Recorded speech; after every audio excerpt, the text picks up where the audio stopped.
அஸ்ஸலாமு அலைக்கும் வரஹ்மத்துல்லாஹி வபரகாத்துஹு. கண்ணியத்திற்குரிய அல்லாஹ்வின் நல்லடியார்களே, சாதாரண ஒரு விளையாட்டுத் துறையில கூட எப்படிப்பட்ட விளையாட்டுகள் இஸ்லாத்தில் அனுமதிக்கப்பட்டது, எப்படிப்பட்ட விளையாட்டுகள் இஸ்லாத்திலே விளக்கப்பட்டது என்கிற அவரின் வழிகாட்டுதலை நபிகள் நாயகம் ஸல்லல்லாஹு அலைஹி வஸல்லம் நமக்கு தெளிவுபடுத்தி சென்றிருக்கிறார். அது சம்பந்தமான அதை ஒட்டிய ஆயத்துக்களும் நிறைய இருக்கிறது. அதுக்கு முன்பாக சில விஷயத்தை நம்ம விளைவிக்கிறோம். மனிதனுடைய வாழ்க்கை என்பது குறுகிய வட்டம், ரொம்ப ஒரு சுருக்கமான ஒரு பகுதி தான் ஒரு மனிதனுடைய வாழ்க்கை என்கிற பகுதி. அதை பற்றி நபிகள் நாயகம் ஸல்லல்லாஹு அலைஹி வஸல்லம் சொல்லும் பொழுது 60க்கும் 70க்கும் இடைப்பட்ட காலங்கள் தான் ஒரு என்னுடைய உம்மத்தினருடைய ஆயுள் காலம் என்று சொல்லியிருக்கிறார். 60-70 வயசை தாண்டி வாழ்ந்தாங்கன்னா அது பெரிய வரப்பிரசாதம், அல்லாஹ் கொடுக்குற பெரிய கிஃப்ட்.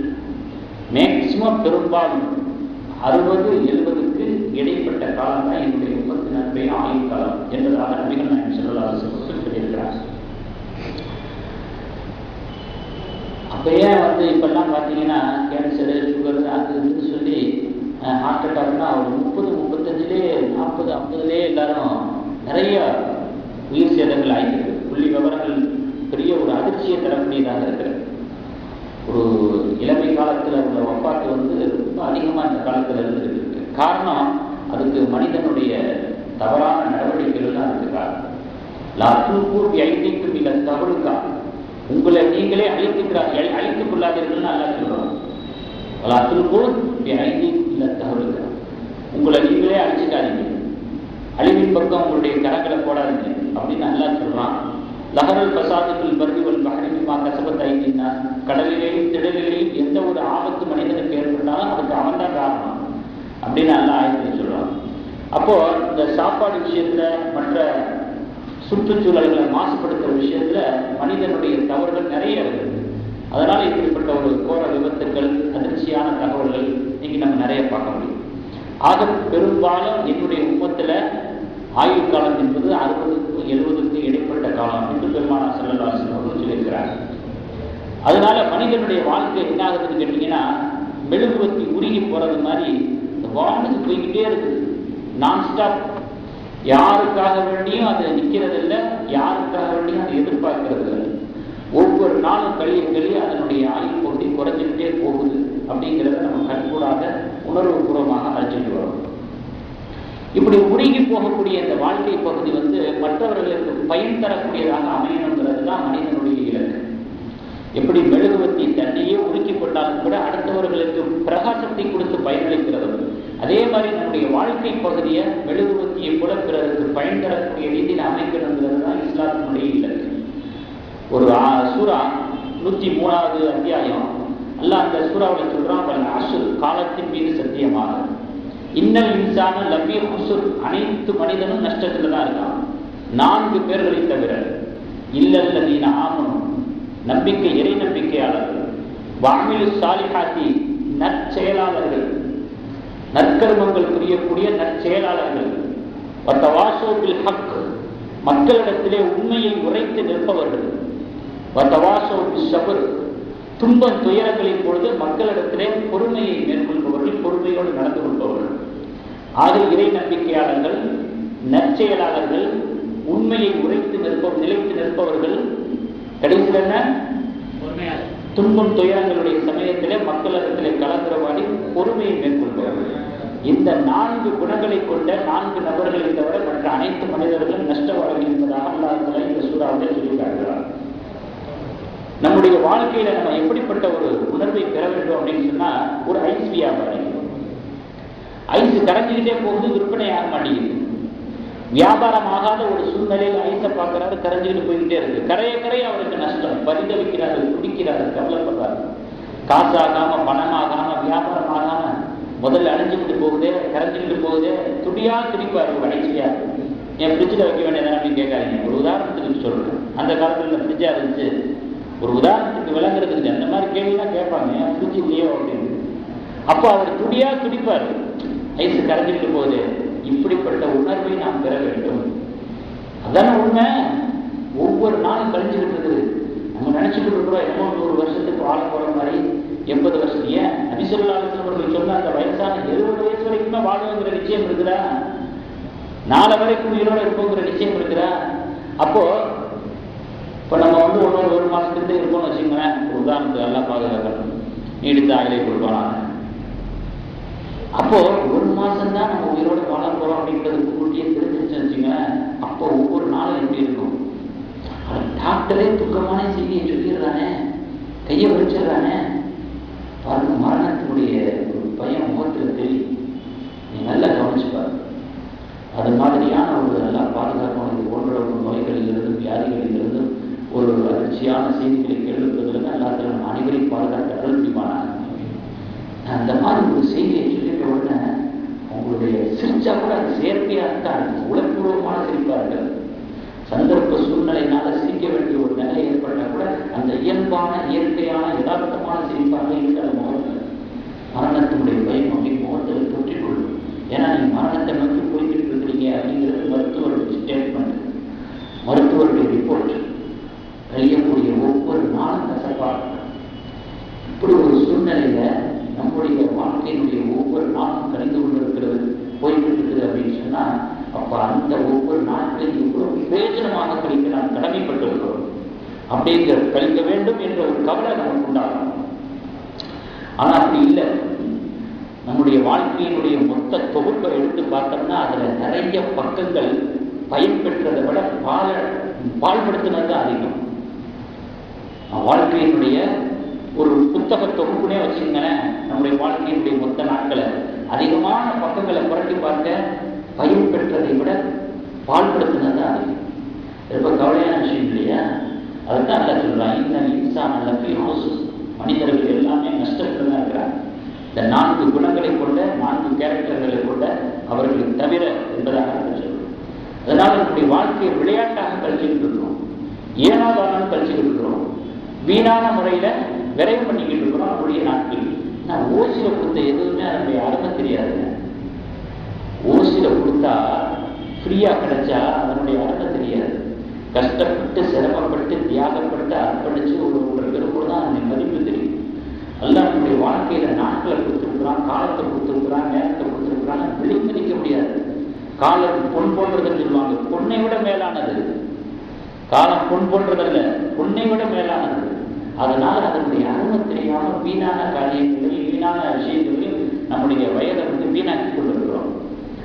அதுல பாருங்க, அல்லாஹ்வுல ஒரு ஆயத்தில் சொல்றேன், 5வது அத்தியாயம் 90வது வசனம், யா அய்யுஹல்லதீன ஆமனூ, நம்பிக்கை கொண்டவர்களே, இன்னமல் ஹம்ரு வல் மைஸிரு, மதுவும் சூதும், வல் அன்சாபு வல் அஸ்லாமு, சிலை வணக்கமும் அம்ப வச்சு குறி பார்க்கிறது, ஜோசியம் பார்க்கிறது, இவைகளெல்லாம் ரிஜிசும் மின் அமலி ஷைத்தான், ஷைத்தானுடைய காரியங்கள் அப்படின்னு அல்லாஹ் கண்டிக்கிறான். ஒரு விஷயம் சூதை பத்தி அல்லாஹ் சொல்றான். நீங்க சூதாட்டம் இல்லாத எந்த ஒரு விஷயம் இல்லை அப்படின்னு சொல்லலாம். விளையாட்டுத்துறையில பார்த்தீங்கன்னா பெரும்பாலும் சூதாட்டங்கள் தான் கோல் வச்சுக்கிட்டு. அதனால நபி ஸல்லல்லாஹு அலைஹி வஸல்லம் இந்த ஆயத்தின் விளக்கமாக விளையாட்டை பற்றி, விளையாட்டுத் துறையை பற்றிய விளக்கம் சொல்லும் பொழுது சொல்றாங்க, ஹதீஸ்ல வருகிறது, அனுமதிக்கப்பட்ட விளையாட்டுகள் இருக்குது. அதுல 3 ஷர்த்துக்கள் கண்டிப்பாக இருக்கக்கூடாது. 3 ஷர்த்துக்கள் இருக்குது. எது இருக்கக்கூடாதுங்கிற விளக்கலை சொல்லிட்டாங்க. அது இல்லாம இருக்கும் பட்சத்தில் அது போடும். என்னென்ன? முதலாவது, சூதாட்ட பேரம் இருக்கக்கூடாது. அப்படிப்பட்ட விளையாட்டுகள் தடை செய்யப்படும். 2வது, சண்டை சச்சரவுகள், ஆபாசங்கள், இவைகளை கொண்ட விளையாட்டுகள் தடை செய்யப்பட்டது. 3வது, தொழுகையை பிற்படுத்தக்கூடிய அளவில் வெறித்தனமான விளையாட்டு. ரொம்ப இன்ட்ரெஸ்ட் ஆகி போயிட்டாரு, ரொம்ப வெறியாகி போயிட்டாரு, தொழுகையை கூட கடாசிட்டாரு, நல்ல காரியங்களை கூட உதறிட்டாரு, அவாய்ட் பண்றாரு. அந்த அளவுக்கு வெறித்தனமாக விளையாடுகிறது. இந்த மாதிரியான விஷயங்கள்லாம் இருக்கக்கூடாது. அப்படி இருக்கும் பட்சத்தில் அனுமதிக்கப்பட்ட விளையாட்டாக இருக்கிறது. எதெல்லாம் உடல் வலிமையை தருகிறதோ, அறிவுக்கு வளர்ச்சியை தருகிறதோ, அப்படிப்பட்ட விளையாட்டுகளை இஸ்லாம் அனுமதிக்கிறது. உடல் வலிமை அதுல இருக்கிறா, அறிவு வளர்ச்சி இருக்கிறா, தப்பே இல்லை, அனுமதிக்கப்பட்ட விளையாட்டு. அதே போல நபி ஸல்லல்லாஹு அலைஹி வஸல்லம் அவர்கள் தெளிவாகவே சொன்னாங்க, ஹாக்கிம்ல பதிவு செய்யப்பட்ட ஒரு ஹதீஸ், 3 விளையாட்டுகளை தவிர மற்றவைகள் எல்லாம் வீணானவை அப்படின்னு சொன்னாங்க. முதலாவது என்னன்னு கேட்டா, அம்புகளை வச்சு பயிற்சி எடுக்கிறது. கரெக்டா குறிப்பாக அம்பு அடிக்கிறது. அந்த காலத்துல அதுதானே பிரபலமா இருந்துச்சு. இப்போ அது சார்ந்து என்னென்ன இருக்குதோ அதெல்லாம் நம்ம என்ன செய்யலாம், கற்றுக்கொள்ளலாம். அம்பை குறிப்பாத்து எறியக்கூடிய ஒரு பயிற்சியை இந்த விளையாட்டை நபி ஸல்லல்லாஹு அலைஹி வஸல்லம் அவர்கள் வரவேற்றார். இரண்டாவது, குதிரைகளை பழக்கப்படுத்துறது, தன் வசப்படுத்துறது, அதை பழக்கி தன்னுடைய இதுக்கு தகுந்தது மாதிரி குழந்தை அந்த குதிரைக்கு வந்து பயிற்சி கொடுக்குறது. இந்த மாதிரியான இது சம்பந்தமான விளையாட்டுகளை நபி ஸல்லல்லாஹு அலைஹி வஸல்லம் அவர்கள் அனுமதிச்சாங்க. மூணாவது, குடும்பத்தாரர்களோட விளையாடுறது, நம்முடைய குடும்ப அங்கத்தினர்களோட விளையாடி மகிழ்ச்சி அடைகிறது. இந்த விளையாட்டை பெருமானார் ஸல்லல்லாஹு அலைஹி வஸல்லம் அவர்கள் அனுமதிச்சாங்க. இது அல்லாத மற்ற விளையாட்டுகள் எல்லாம் வீணானவை என்பதாக சொன்னார். இதில் ஒவ்வொரு விஷயத்திலையுமே நபி ஸல்லல்லாஹு அலைஹி வஸல்லம் அவர்கள் சம்பந்தப்பட்டிருக்கிறார். பாரசீக நாட்டுக்காரங்க அம்பு எரிஞ்சு பயிற்சி விளையாட்டு பண்ணிக்கிட்டு இருந்தாங்க ஒரு கிரவுண்டில். நபி ஸல்லல்லாஹு அலைஹி வஸல்லம் அவர்கள் அதை வேடிக்கை பார்த்துட்டு இருக்கிறாங்க. இப்போ ஆயிஷா ரலியல்லாஹு அன்ஹா அவர்கள் பின்னால் வந்து நபி ஸல்லல்லாஹு அலைஹி வஸல்லம் தோள்பட்டையில் தன்னுடைய தாமத்தை வச்சு வேடிக்கை பார்த்த உடனே நபி ஸல்லல்லாஹு அலைஹி வஸல்லம் அவர்கள் ஆயிஷா ரலியல்லாஹு அன்ஹா அவர்கள் பார்த்து முடிகிற வரைக்கும் பொறுமையா ஆசையாக அப்படின்ட்டாங்க. தன்னுடைய மேலாடை எடுத்து ஆயிஷா ரலியல்லாஹு அன்ஹா மேலே பூத்தி விட்டு அவங்களை பார்க்கறதுக்கு நபி ஸல்லல்லாஹு அலைஹி வஸல்லம் அவர்கள் அனுமதிச்சாங்க. அதே போல குதிரைகளை வச்சு போட்டி நடக்கிறது, அதையும் நபி ஸல்லல்லாஹு அலைஹி வஸல்லம் அவர்கள் செஞ்சிருக்கிறாங்க. அதே போல ஒரு தடவை தன்னுடைய மூத்த மகள் ஸைனப் ரலியல்லாஹு அன்ஹா அவர்களுடைய வீட்டுக்கு நபி ஸல்லல்லாஹு அலைஹி வஸல்லம் அவர்கள் போகும்பொழுது ஸைனப் ரலியல்லாஹு அன்ஹா அவருடைய மகன், அதாவது பேத்தி உமாமா, நபி ஸல்லல்லாஹு அலைஹி வஸல்லம் முதுகுல ஏறி உட்கார்ந்துட்டாங்க. நபி ஸல்லல்லாஹு அலைஹி வஸல்லம் முதுகுல ஏறி உட்கார்ந்து சவாரி பண்றாங்க. உடனே நபி ஸல்லல்லாஹு அலைஹி வஸல்லம் அவர்கள் பேத்தியை முதுகுல சுமந்துக்கிட்டு அப்படியே வீடு முழுவதும் அப்படி சுத்தி சுத்தி வர்றாங்க. வீடு முழுவதையும் சுத்தி சுத்தி வந்து விளையாட்டு காட்டுறாங்க, சந்தோஷப்படுத்துறாங்க, மகிழ்ச்சிப்படுத்துறாங்க. இப்போ இந்த மாதிரியான விஷயங்கள் எல்லாம் நபி ஸல்லல்லாஹு அலைஹி வஸல்லம் அவர்கள் அனுமதிக்கப்பட்ட விஷயம். அதே போல நபி ஸல்லல்லாஹு அலைஹி வஸல்லம் ஒரு ஒட்டகம் இருந்துச்சு, அதுக்கு பேர் அல்பா. வருஷம் ஒட்டகம் போட்டி நடக்கும். அதுல நபி ஸல்லல்லாஹு அலைஹி வஸல்லம் அவர்களுடைய சொந்த ஒட்டகமான அல்பா என்ற ஒட்டகம் கலந்துக்கிறோம்.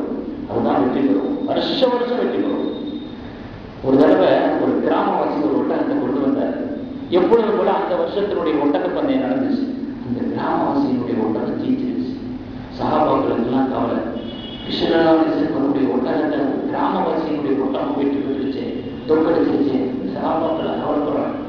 உடனே நபி ஸல்லல்லாஹு அலைஹி வஸல்லம் அவர்கள் அருமையான ஒரு காட்சி கொண்டு சொன்னார். அனுபவபூர்வமாக கூட அதை பார்க்கலாம். உணர்வுபூர்வமான ஒரு விஷயம் அந்த புகாரில பதிவு செய்யப்பட்ட ஹதீஸ்.